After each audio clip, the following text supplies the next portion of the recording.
The sprawling Victorian house, nestled in upstate New York, always hummed with a comfortable, predictable chaos. It smelled of baked apples, aged linen, and my grandmother's gentle, ever-present care. I, Liam, at 25, had returned for the summer, a reluctant college graduate seeking cheap rent and quiet, grappling with the weight of delayed ambition. My role was clear: house sitter, garden manager, and general handyman. Yet the anticipated lazy domesticity was swiftly overshadowed by a sharp, unsettling elegance, the intoxicating presence of Serafina. Serafina, 60 years old, was my grandmother's oldest, most trusted, and undeniably most striking friend. A retired history professor, she possessed a keen, incisive wit and a curator's almost fanatical, refined taste. Her beauty was severe and uncompromising, a quality time had only refined, not diminished. Tall, always draped in expensive flowing silks or crisp linen, she moved through the house like a quiet, watchful arbiter. In my memory, she was a figure of distant authority, alluringly elegant, entirely untouchable. My previous interactions with Serafina had always been minimal. Polite acknowledgments of her stature, a respectful, necessary distance, and an unspoken awe for her intellectual and aesthetic command. She was a beautiful, powerful woman from another generation, an exquisite exhibit I was only permitted to observe from a cool, safe remove. The structure of the summer abruptly shifted when my grandmother had to leave for an unforeseen month-long stay at a specialized clinic for her lungs. Her last worried instruction, delivered with a sigh, was simple: Serafina is coming to stay, Liam. She's overseeing the house, sorting the library, and making sure you don't burn the place down. Be helpful. She's been under a lot of stress lately, darling. A lot of stress. Serafina arrived that very evening, bringing not chaos, but a suffocating, dense new order, a cold regime of impeccable manners and quiet, demanding expectation. But something else arrived with her, a profound, heavy sadness and the pervasive, subtle scent of expensive, high-proof spirits. Serafina was drinking, not violently or aggressively, but steadily, meticulously, using alcohol as a deliberate architectural tool to dismantle the walls of her famous control. The moment my grandmother's taxi pulled away from the gravel driveway, the house fell into a new, pressurized silence, far more profound and challenging than the old one. This was a silence punctuated by the soft, rhythmic clink of ice in a heavy crystal tumbler. It was the fifth evening of this new, shared, volatile arrangement. I was reading in the study downstairs, desperately trying to ignore the sound of her heavy crystal tumbler migrating from the living room to the central hallway. The hour was late, well past midnight. Then Serafina appeared in the study doorway. She was wearing a deep emerald green silk nightgown, not explicitly revealing, but undeniably intimate, making her pale skin and silver hair seem even more striking and ethereal in the dim light. Her usual severe composure was softened, blurred by the alcohol, her dark eyes glittering with a mixture of intense, focused problem-solving and a dangerous lack of inhibition. The scent of silk, perfume, and rich bourbon was immediately overwhelming. Liam, she said, her voice low, measured, and dangerously formal despite the slurring edge. She leaned heavily against the mahogany doorframe, using it as absolute support. I have a situation, a truly serious structural situation, and I require your brute physical sober competence immediately. I rose instantly, sensing the urgency beneath her alcohol-induced slowness. What is it, Serafina? The plumbing is fine. Is the garden gate broken? Again. Worse, the library. The library is a massive, two-story room filled with my grandfather's irreplaceable, heavy collection of antique maps and fragile books, rarely used by anyone but Serafina and my grandmother. The third-floor balcony railing overlooking the main room, the raw iron, it's warped. It's dangerously loose. It needs immediate stabilization before sunrise. If it goes, the entire upper run of shelves could collapse onto the rare texts below. I cannot let your grandmother see this failure. She didn't ask me to call a professional. She asked me to act, to submit to her midnight compromise command. It is a tight, difficult, suffocatingly hot space, Liam, and I need someone young and strong to brace the support while I, Serafina, assess the damage and apply the structural clamps. This is a two-person job requiring absolute silence, focused strength, and total unmediated cooperation. The necessary violation was immediate and total. I would have to go into a forbidden high-risk space with my 60-year-old, beautiful and profoundly drunk guardian, engaged in strenuous, intimate physical cooperation, entirely alone and in the dead of night. The air up there is stifling, and any friction will cause a failure, she instructed, her eyes fixed pointedly on my buttoned shirt. I cannot have you sweating all over the rare bindings. Strip to the waist, Liam, remove the excess heat and bring the industrial lamp and the structural clamps. We have work to do now before I lose my nerve entirely. The atmosphere in the library study below was rapidly left behind as we ascended. The air in the narrow, winding stairwell, and the high balcony above became immediately thick, dense, and dangerously pressurized, heavy not just with the scent of ancient brittle paper and the rich bourbon clinging to Serafina, but with the immediate overwhelming and volatile tension of the forbidden directive. "Strip to the waist, bring the lamp, follow me, close." Serafina's command was delivered with the slurred yet undeniable authority of a retired history professor accustomed to absolute intellectual obedience, but tonight that sharp authority was underpinned by a crippling, visible physical need. Her control was compromised. Her life's work, the priceless library, was threatened, and I was the only necessary solution. I unbuttoned my shirt slowly, the sound of the buttons against the silence feeling deafeningly loud and invasive in the quiet house.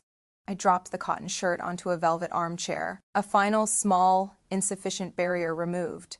The relatively cool night air of the study instantly hit my bare skin, a stark, profound contrast to the humid, close, stagnant heat of the old Victorian house that awaited us above.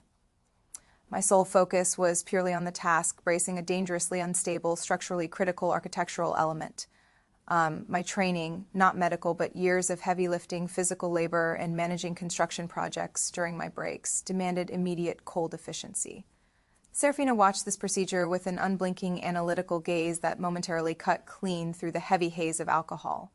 It wasn't predatory or admiring, but profoundly assessing. The look of a seasoned historian evaluating a powerful, unfamiliar, potentially volatile, physical force she desperately needed to control. "The steps are steep, uneven, and profoundly unreliable, Liam," she warned, pointing to the concealed, narrow wooden staircase that spiraled dizzyingly up the central pillar of the library, to the high, precarious wrought-iron balcony. "They are dusty, uneven, and prone to creaking. Watch your footing. I will lead as I am the only one who knows the precise pressure points of this old railing. You follow, close, very close." She turned and began the ascent. Her deep emerald silk nightgown, designed for elegant repose and comfort, flowed dangerously around her legs, the material long and voluminous for the steep, uneven steps. Her movements were unnervingly graceful, an echo of her former composure, but subtly, fatally unstable. The bourbon was clearly doing its insidious work, blurring her exquis. Sight, physical balance. She swayed almost imperceptibly as she reached the first difficult turn, the movement terrifyingly close to a fall. "Serafina, perhaps I should ascend first," I suggested, my voice low, firm, and immediately concerned. My concern had instantly shifted from the safety of the railing to her immediate physical safety. "I have the heavy lamp and the structural clamps, and I need to be directly behind you in case you—" "No," she cut in sharply, her tone brittle, absolute, and commanding without turning around. "I need you where I can hear you, Liam, where I can feel your presence, where I know you are actively bracing the structure behind me. This is my library, Liam. I lead the way to the failure. You simply provide the essential support." I had no choice but immediate, absolute compliance. She was the temporary mistress of the house and the sole compromised authority on this desperate mission. I followed, carrying the heavy lamp and the structural clamps. The ascent was a choreography of absolute enforced proximity and focused, immediate danger. The staircase was so narrow, so tightly spiraled that my bare chest was mere inches from the rich silk gliding over her back. With every uneven, creaking step, Serafina's already compromised balance shifted violently. She reached out blindly, her hand missing the cold wrought iron railing entirely and instead placing her elegant, hot, surprisingly heavy hand against the hard, warm muscle of my bare shoulder for a brief, terrifying second of critical stabilization. The contact, electric, unexpected, necessary, was immediately absorbed by my overriding need to remain absolutely steady and support her ascent. The silence was punctuated only by her short, sharp breaths. We finally reached the balcony, a tight, suffocatingly hot, confined space, barely large enough for two adults to stand safely. The scent of old dust, dry heat, and decaying paper intensified, mingling violently with the deep, intoxicating, alcoholic musk of her expensive perfume and the strong, sweet tang of the bourbon. The immediate structural problem was evident. A section of the ornate wrought iron railing where it met the centuries-old masonry was indeed badly warped and pulling away, threatening the stability of the entire upper shelf run. "There!" Serafina gasped, pointing with a long, slender finger, her entire body swaying slightly as she leaned out dangerously over the abyss of the main library room. "The primary failure point. I need you to brace this entire section with your body, Liam. Lean into it. Put your bare shoulder into the central support pillar. Take the full load. Do not let it move an inch. The clamps are useless without initial counterpressure from a living, capable anchor.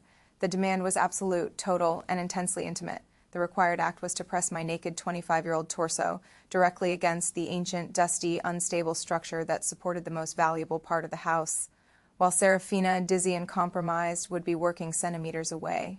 I placed the lamp down. I positioned myself exactly as she commanded, my right shoulder against the cold, unyielding wood of the support pillar, my bare back to the vast empty drop of the two-story library below. I braced hard. "Good, hold it," Serafina whispered, her voice strained, her face inches from the work, her breath warm, bourbon-scented, and heavy against my cheek as she bent low, analyzing the warped metal. "Now this is where it gets truly difficult, Liam. I need to apply pressure here, but my balance is profoundly compromised. I need you to stand closer, close enough so I can stabilize myself directly against your back while I work. Don't worry about the dust or the sweat, darling. Worry about the structural integrity. I need your stability." The second profound, irreversible violation of the night had arrived, the necessity of using my body, my youth, my strength, my naked back as the living, breathing, stabilizing structure for my grandmother's drunken, elegant, and desperate best friend. The narrow, suffocating, intensely hot, high balcony of the library had become a singular, high-altitude nexus of immediate danger and profound forbidden intimacy. I was pressed rigidly against the cold, dusty wooden support pillar, my bare chest and shoulder absorbing the full structural load of the warped wrought iron railing. Behind me, Serafina, 60 years old, was using my body, my raw young strength, as her absolute living, indispensable anchor. Her demand to stand close enough to stabilize herself against my back had been instantly met, creating a physical bond more intense and electrifying than any deliberate embrace.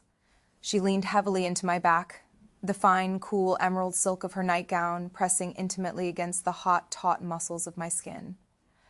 The contact was continuous, essential for her safety, and entirely overwhelmingly distracting for me. Her breathing was uneven, sharp-focused exhales as she exerted her effort, immediately followed by shallow, bourbon-scented intakes of air when she momentarily rested her forehead against the curve of my sweat-damp shoulder blade. "Stay absolutely still, Liam," she commanded, her voice now a low, concentrated, urgent whisper right next to my ear. The brittle, formal distance of the professor was entirely gone, replaced by the demanding, raw tone of an intimate partner guiding a critical shared task. "I'm attaching the first clamp now, the slightest shift in your bracing, the slightest hesitation, and this railing will tear free, bringing the entire shelf run down upon us." Her hands were working just in front of my face, meticulous and steady despite the alcohol fitting the heavy, cold, industrial clamp over the warped iron. I could feel the subtle, profound shift in her weight as she leaned further forward, her body trusting mine completely and unconditionally. She then placed one long, cool, elegant hand firmly on the small of my bare back, not merely to guide, but purely and absolutely for stability, transferring a significant, intimate portion of her bodily weight to me. The shock of her sustained, possessive touch traveled instantly through my core, seizing my breath. It was a purely functional necessity, the hand of the master engineer on the necessary machine. Yet, it was the most prolonged, invasive, and intimate contact she had ever initiated. The cool silk, the warm hand, the scent of the bourbon, and the heavy load of the collapsing shelf all merged into one overwhelming, suffocating sensory experience that redefined our relationship in the space of a minute. "The metal is scalding," she observed softly, her voice closer still, noting the heat radiating from my skin against her silk. "You are too warm, darling, dangerously so. But that strength, I need that immense strength now, darling." The words slipped out, involuntary and intimate, a single potent slip of her emotional control instantly retracted by her next cold, functional command. "Now the key," she instructed, her voice regaining a fraction of its former sharpness. "I need to turn the large bolt. I cannot generate enough leverage standing straight. I need to lean fully onto you, Liam. Brace yourself. I will be putting all my weight, my entire focus, onto your back for absolute leverage. Do not move. Do not even breathe until I tell you." This was the climax of the physical transference and the ultimate surrender of her independence. I gritted my teeth hard, planting my feet firmly on the dusty, unstable wooden floor. I felt her body shift completely. She leaned her entire torso against my back. The soft, unexpected weight of her breast, the hard pressure of her hip bone, the long, cool length of her silk-clad legs, pressing intimately against mine for balance and anchorage. My body became her fulcrum, her vital architecture, her total non-negotiable support system. She groaned soft, lie, a low, concentrated sound of intense effort and perhaps shame as she twisted the bolt with both hands, using my body as her lever. The sound was immediately absorbed and muffled by the pressure of her body against mine. Every muscle fiber in my bare back screamed against the sudden, overwhelming load, but I held absolutely still, my focus laser sharp. The silence in the house below marked the intensity of the silent, intimate, physical struggle unfolding on the high balcony. With a final sharp, definitive clink that echoed in the small space, the clamp was fully secured, locking the warped railing to the support. The structural crisis was averted. Serafina remained pressed against me for a long, silent, intense moment, breathing heavily, the adrenaline finally giving way to profound exhaustion and the lingering, systemic effect of the alcohol. She wasn't just resting, she was allowing the complete, intimate physical connection to persist far beyond the point of necessary function. Seeking comfort or perhaps acknowledging the irreversible boundary breach, she slowly pushed away, the cool silk sliding smoothly, sensually off my sweat-slicked skin. The sudden profound loss of contact was startlingly painful and immediate. She stumbled slightly, catching herself on the newly repaired railing, now solid and unyielding. She turned slowly to face me, her eyes clouded, exhausted, and profoundly shamed by the total, absolute surrender her body had just been forced to make. She was beautiful, profoundly shattered, and utterly, dangerously dependent. "It will hold," she announced, her voice shaky but firm, forcing the clinical closure. She looked me up and down, my bare, sweat-glistening chest, to powerful muscles that had just borne her full adult weight and saved her grandfather's precious collection. "You are stronger than any man I have ever known, Liam," she whispered, her voice a deep, rough confession that went far beyond mere physical strength or competence. "You hold the structure when everyone else, when I have failed. Now you need to hide the evidence, and you need to forget this necessary, humiliating dependence." The atmosphere on the high library balcony, moments after the decisive clink of the clamp secured the railing, was saturated with the heavy chemical residue of intense, forbidden physical labor and profound emotional capitulation. Serafina, 60, had physically pushed away from me, the sudden coolness of her silk nightgown retreating from my sweat-slicked back. The finality of her command, "You need to forget this necessary, humiliating dependence," hung heavy and oppressive in the stagnant, dusty air, an impossible, purely defensive directive. I stood there bare-chested and breathing heavily, feeling the structural weight of the collapsing architecture lift, only to be immediately replaced by the crushing, intimate weight of her secret. The power dynamic had fundamentally and irrevocably shifted. I was the recipient of her desperate physical and emotional surrender. She was the demanding figure trying desperately to reclaim her former unassailable distance. "Forgetting is not a functional option when the structure relies on the absolute truth, Serafina," I countered, my voice low, firm, and entirely steady, refusing to be dismissed by her attempt to reestablish the old boundaries. I deliberately used the same structural metaphor she had employed throughout the crisis. "The profound weakness is now known only to us. That intimate knowledge is the new load-bearing support of this house." Her eyes, still slightly clouded and shadowed by the bourbon, but intensely focused and analytical, narrowed sharply. She instantly understood the implicit threat, the structural integrity of her meticulous reputation, and her control over the household now depended entirely and absolutely on my silence and my continued discreet cooperation. "Then the camouflage must be flawless, Liam," she whispered, her voice regaining its brittle professorial strength, though undeniably edged with desperation and fear of exposure. "Not a trace of this intimacy, this necessary maintenance, must remain visible. You take the tools, I will take the lantern, and you will not look at me again. You will not acknowledge my gaze until we are both safely in our respective separate quarters." She was attempting to immediately and violently reinstate the ironclad boundaries that her broken railing and her own instability had shattered. I complied outwardly, gathering the heavy clamps and the industrial lamp, the physical evidence of our midnight transgression. The descent was the mirror opposite of the ascent, silent, swift, and marked by a chilling, deliberate, agonizing avoidance. I allowed her a wide berth on the narrow, treacherous, spiraling steps. She moved with a calculated, almost painful slowness, clinging rigidly to the newly repaired wrought iron railing for support, refusing to place even a single stabilizing finger on me. The visible effort of her self-reliance was a poignant, desperate performance, an attempt to obliterate the memory of her total sensual reliance on my bare body just moments before. We reached the ground floor of the library. The vast room, filled with the towering shadows of silent, ancient texts, felt suddenly huge and empty after the suffocating heat of the balcony. The scent of bourbon was still present, heavy on the air, but now she was moving decisively toward the light switch, preparing to restore the final, most crucial illusion, the illusion of civilized, functional order. "The job is finished, Liam," she announced, her voice pitched artificially higher, returning to the formal, dismissive tone she used when addressing subordinates or distant students. She was already meticulously straightening the silk of her nightgown, attempting to smooth the wrinkles caused by our intimate press. "Thank you for your timely and indispensable assistance. It was necessary. Now, please secure the tools in the garden shed. They must not be here when the housekeeper arrives, and go immediately to your room."